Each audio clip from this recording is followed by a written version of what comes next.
Suna Beni mitawana mierere erange ettaka yagula ku Kamoga Properties munange ewe yazimba kalinaji yavumira mu nnambwa ya Kayiringu ebivaayo byo bitisiza ddala ngate ogenda okulaba obutambi Masaawo birthday ya Reba Namakula munange muzalidde akabasa nti Boba Fani sibasanyufu yadde n'akatono mbu munange ennaku zino takyabalabawo yadde n'akatono alabawo omuntu omu yekka Dokita Muzanga ate ogenda okulaba akatambi Masaawo Nina Rose naye muyina Masaawo Desire Zinda ne muwala waffe Michelle wamana bo kyetagisanga mubeera biddeko Masaawo Honorable Namyaro ayina obubaka ateebwa aweereza principal mugamba mutya mwasibye mutya bantu bange kansubire nti muli bulungi ba mikwano nga enkola yaffe mbasaba video no mujimpe like era nensaba gwe wenna atanaba kusubscribinga wano ku Suvia News Extra nti mukwano subscribinga era onyegene mu notification bell emesubwanga byonna byemba nteekayo wano ku Suvia News Extra nyongera okusabirako omwe mwenna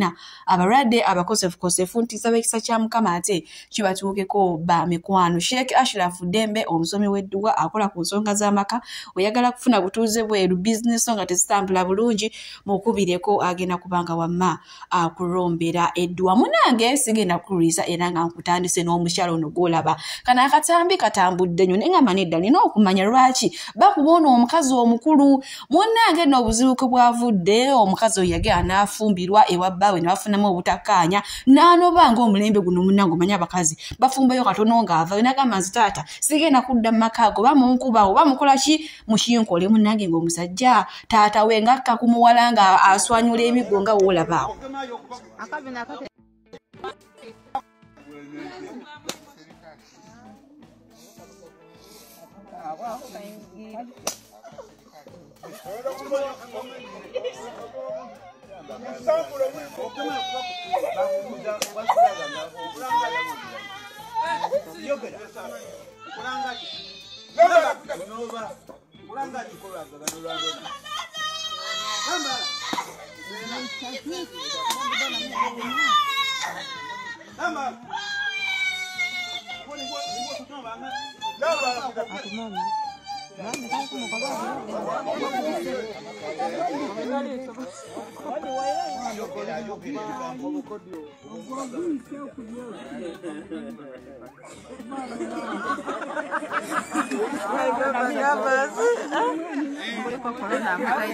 naye nga kati we tutuuse munange ennaku zino obufumbo bo bwampaka ne banange ebyewunyisa tebiggwa mu nsi teeberezaamu odduse wa musajja akukuba akuzimbiza ebimonde mu maaso n'ate n'ejjoddukidde ofuna obuyambi mu bazadde bo ate nabo bakuwawanya agudde miggo ne banaye kati awo obwenkanya bwebulirwa ddala mbutuufu nenamwe abazadde olumulimba munafu banange naye nga byebyowamanzi sigenda kuliisa era nga nkuvuze butereevu paka wa Baby Gloria manyi waliwo akayimba kagamba nti samba gauniyo leero luno kyusa wateekako akaweta simanya biki akayimba ani akategedde munange Baby Gloria omukolo gwo gutuuba omwana Baby Gloria munange nidda bagamire bino ebyokoma wano tubikoye kati katukolere ddala emikolo tubeere ddala fenna tuzaale n'abaana bannange ate ogutali musango emikolo gyo gituwuuba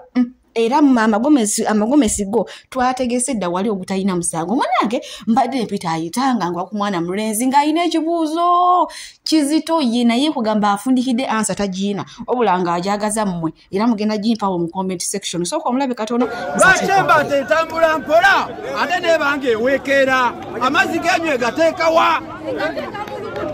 efukaddi lwaki omuchina aliisa buti ate yakola fo omugenda tugulira kwogera awo nno we tuli bantu bange baagala ansa osobola okugiteekaawo mu comment section mbulwaki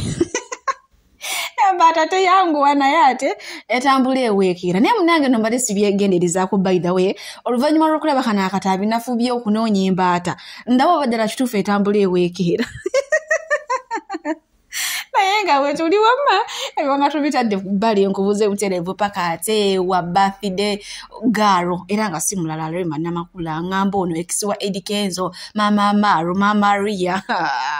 mana ono mukazi yayagadde nze kye ngamba abaana ab'obuwala toddeeyo omusajja n'akumanyiira mpugo wakoma buli lunaku ng'akugoba ng'ogamba munange taata gundi nsonyiwa taata James sikyaddamu omusajja wakugamba genda muviire afuna omusajja omulala ekyokulabirako Rema Namakula sookolayo buno obudde yaveewa Eddie Kenzo n'amuyimbira siri muyembe oba olinda kwengera olimba biki nga byonna Kenzo tabiraba naye kati sookolenge Dr. Muza byamukola sookola be Dr. Muza byamukola nina kye neetegereza Rema Namakula okendezezza obwagazi eri abantu compared to all other artists abalala bonna bwe bapostinga nti balinayo birthday babatimba nnyo naye Rema Namakula obwagazi ku ground mu bantu bugenda bukendeera nze sifaayo abawagizi bwe banvuma naye ekisooka osussa okweraga tokyata music ate nga music yakufudde kyoli tokyalina presence eriawo y'amaanyi weekweka nnyo yes kirungi okubeera serebu n'okola those attributes obe engeri ezo nezikendezezza obwagazi mu bantu avama kiraba kyakwagala nga ffe tukyaliyo naye nswera ekwagala yekugwa ku bbi batisiti banno bafuna birthday ne babatimba buli wamu naye njagala ompeeyo omuntu omu bw'ati apostinze Rema nga public figure nga serebu ebifaananyi bya Rema Namakula bino byolaba byentadde wano mmaze kugenda ku peegi ye yennyini nembifuna mpozi n'abalala bafaani be abapostinze ku Facebook ne ku TikTok wano so Rema Namakula katerezeemu ako music yakufudde kyali bwobanga ogenda kututeera oluyimba lumu myaka 2 ako tekagenda kutukolera oyongera bwongezi kukendeeza bwagazi eri bantu unless otherwise nkwagala nnyo happy birthday yes omukama abeere nga kuuma princess asinga obulungi mbayimbi abakazi awo nno we tutuuse bantu bange omanyi bagamba gye buva n'egye bukoma enswera ekwagala yeekugwa kubwa munnange Rema bamugambye yesu wadde eddadiyo byonna abikoze akulaza omukwano ogwa buli kika naye mbu munnange eno ku ground eno munnange bafaani laavu mbwe ekendedde mbu n'ebifaananyi byo tebayipostinze gwe obudde bonna obumalira ku musajja n'abaana naye bannange bantu mwe mweyogeza naye nga we tuli munange omanyi bagamba nti ndifiira ku kalimo kange ono omwana mulenzi ono omukalakaasa ono akola naamwe atulira omanyi ye akulumba ku mulimo oba wakawuwo munange no neweekweka mu kisenge ono omwana akusangayo n'akulangira mukalakaasa naye nga bambi olunaku olw'ejjo abadde alina gy'agenzeeyo okukola ensangi munange ate gye bamukwatidde era wenjogera ssaawa zino ali mabega wa mitaayimbwa yagamba takyaddenja takola ki ne munange buno obudde bamukuta taba naye kiyekalibo bamute kubanga naye kiyekalibo munnange kwali akamere kwasasula akayumba sinakindi n'okulabirira famire abaana kutadde n'omukazi naye nga buno obudde ali mabega wa metayimbwa munnange okutambula kulaba okudda kunyumya oyo omwami gwolaba oyo tatanakyobi oba tatanakyobi oba bannange ono tatambuzizza lugambo ku kyalo kyonna bitooke byebigwa wolabawo n'enkuba eri mu mukuba naye mbuuza alaga wakutambuza lugambo mu banneyiba ne bannange basajjamu ab'ennaku zino kugamba kati mu lugambo mwatutte ku level ya waggulu nnyo nnyinda asooka labika tatanakyobi nze ate nkongereyo nenaayanguwa bitya ate n'atambuza n'akagere bannaayi olaba ekintambuza mu nkuba eno bwe mbadde njagala okuwa olugambo esimu ye teriiko ate tali ku WhatsApp balagindeka mala okutwala olugambo abengambo olina lwasama kikugasa okugaya omuntu nga byomugeya tojja kumweka naye amala okutwala olugambo lwange nawe lwaki kati laba yuno taata nakyobe atambulira lugambo n'enkuba emukuba naye asazeewo oba emwogolozi naye nga kiki agenda kubunya lugambo mba neiba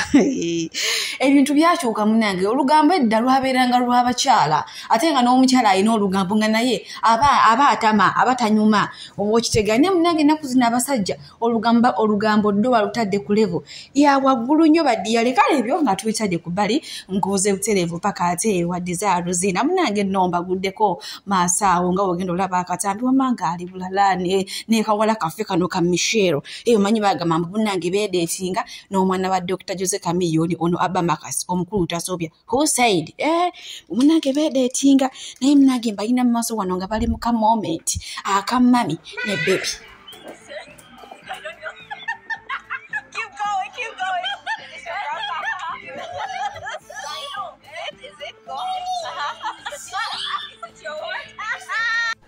Bwatyo munange Desire Ruzinda bwalabisa ate nyeka baby kafe ka Michelle munange omwana akuze banange namulabaka omwana ngameggana n'olulimi Oluganda ngayagala kugamba mwasiibye mutya nno basebo nenga mama enjogera gyakyogeramu ngoyinza okuseka ne wecca munange bwe tweyongerayo ku sayidi ezo tumanyi bulungi nnyo tuli mu budde bwa campaign eno neeri kwegamba sayidi zombi tewali etudde naye olunaku lwejjo Honorable Namyaro ngenda kubanga mbatuusaako mu maaso wano ayina ebigambo byayogedde era nga yabyogedde ku principal ngamba ono omwagala w'abangi Bobi Wine ngenda kubanga mbatuusaako mu maaso awo ate male nkongereyo n'agaleero. President ayambye amawanga amalala n'atukwasa lwaki baddukira wano kale mubi nnyo njagala omuntu agambe Kyagulanyi jangu atuyamba otuwe security egenda okuyambako okutereeza eggwanga ly'e Somalia oba ery'e Burundi oba ery'e Congo oba eryawa awo tutandika okutesitinga kati oba tolina enkola ey'okwagaliza eggwanga ng'ogivumirira eggwanga ly'oyagala okukulembera ng'ogivumirira mu bagwira ddala mu butuufu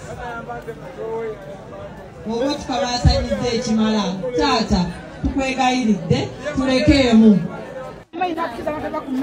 kyekiseera katiga abantu museveni the best kyekiseera okulonda akalulu nokakuuma nokasuula tugenda kulonda akalulu tukakuume ate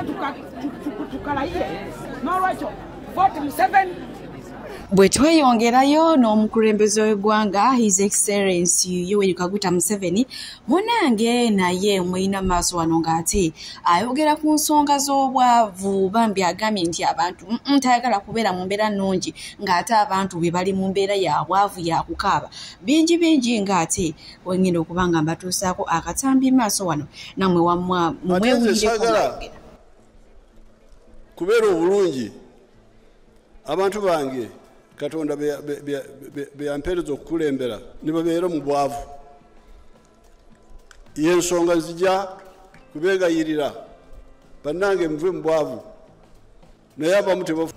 Omukulembeze w'eggwanga bw'atyo munnanga ate bwe yavuddeyo n'ategeeza ebikwatagana ku bwavu n'ebyo nga tubitadde ku bbali nkubuze butereevu paka ate ne Nina Rose nono munnanga ali serious era 2026 baddiyale mumulabiranga ddala mulowooza abaana wano tebaakoze fujjo ne bakamala mwana gwe abaana beekoze obusolosolo wano nga bambadde engoye za mirundi ebiri olumyufu n'olwa yero era gye byafundikidde ng'olwa yero baluka suseeri.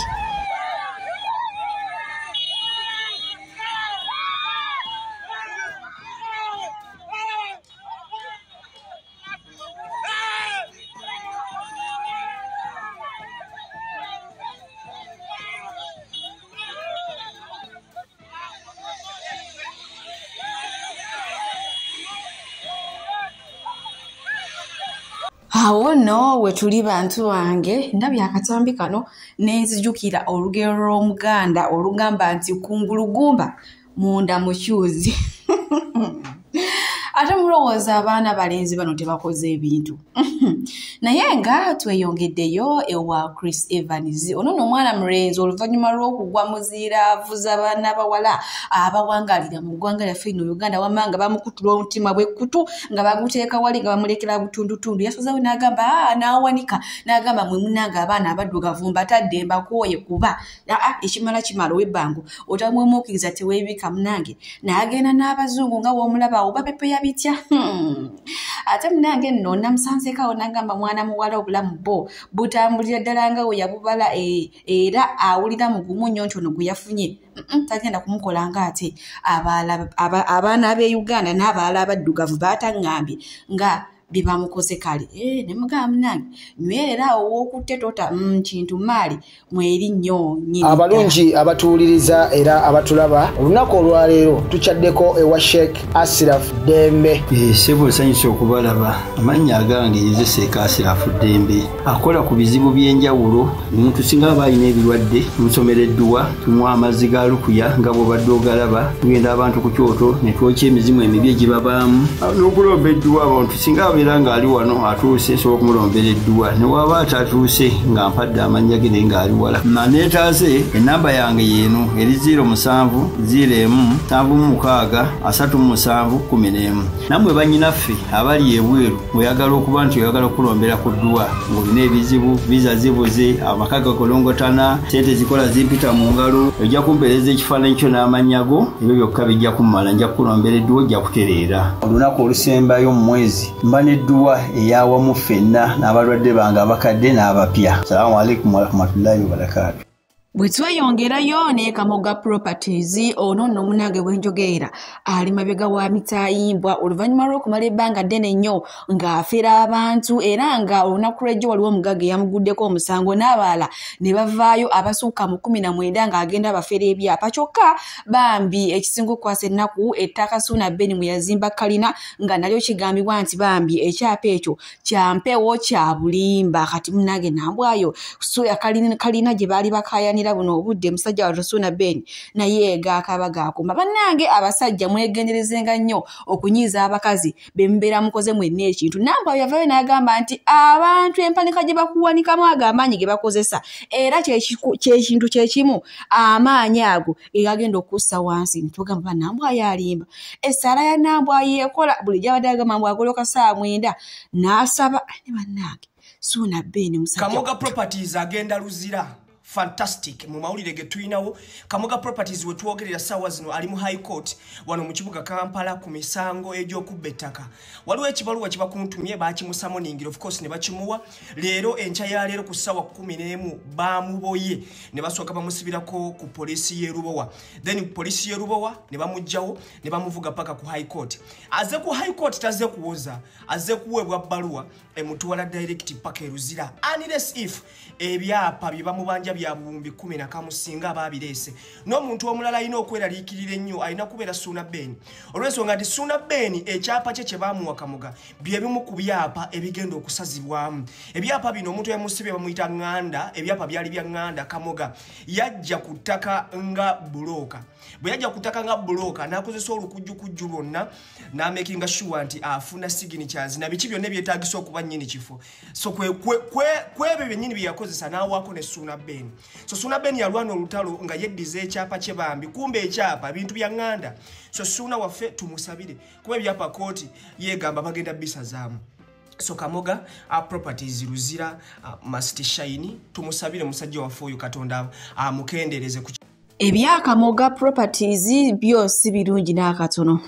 musajja wa Ssuuna Ben emabega kaawo abadde yakamala okukola losi mu ndongo manye gya nakolaawo ebinyanyaanya munanga abantu omuziki ne gubali nnyo baku mutwe bali bazina bakuta omuti nnyo n'amaanyi omuti ne gugwira abantu n'ennyumba eyali awo Ssuuna Ben byonna n'asasula kati mu kiseera kyekimu ate bibino bannake mukama Katonda ngenda kubanga mbalekeraku kana akatambi gwe wenna ataakalaba nawe osobola okwerabirako kugamba kyo ekiri ku Ssuuna Ben gwe wenna amwagala faani w'ebinyanyanyanya yongera omuntu ekamusaala essaala ya nambwa yondowooza etandise okukola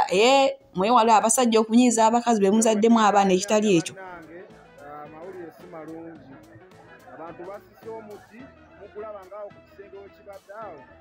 basise omuti ne gumenyeka ne gukuba ekisenge mukiraba awo gukuba ekisenge ne kibagwira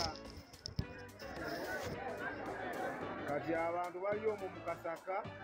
tukobedalo n'abalinye waggulu ng'ebidongo bireekaana kati wali n'omu amanyi wansi wali abantu akafu kajjudde kalengere kuva eri ku geeti akafu kajjudde konna kalabe akafu bakafuuse kaki naye nga bali baligezako okubana kujjayo bannaabwe bali mu Kasaka omwo munda bateeka emizindaalo nga bano bali kugera n'abantu abali mu Kasaka. Olaba ekisenge wekigudde awo, amatafali ogalaba, eyo nandoddo ya muti.